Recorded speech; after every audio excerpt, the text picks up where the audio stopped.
ल अब हाम्रो टेन्ट हाल्ने कार्यक्रम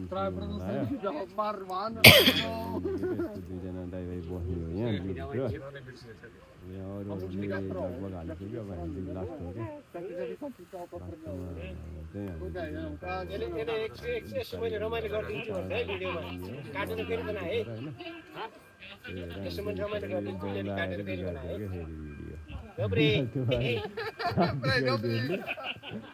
काग देखाएको हेरेर बिग्रियो हाम्रो भिडियो पनि सही बनाइरहेको थियो क्याम्पिङको लागि पछि माछा मार्ने जाने यहाँ तल ठुलो खोला छ माछा मार्ने हो अब बेलुका अब यसो चिकन त बनाउनु पऱ्यो क्याम्पिङको लागि राति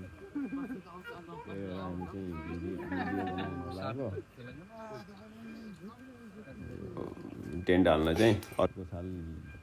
नि बिर्सिन्छ कि भनेर बनाउन लाग्यो फेरि चाहिँ हो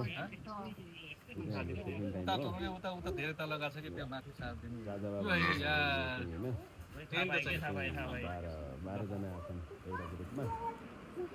मैले यति गर्दै अहिले बिचमा साग त्यो काट्दिनु है।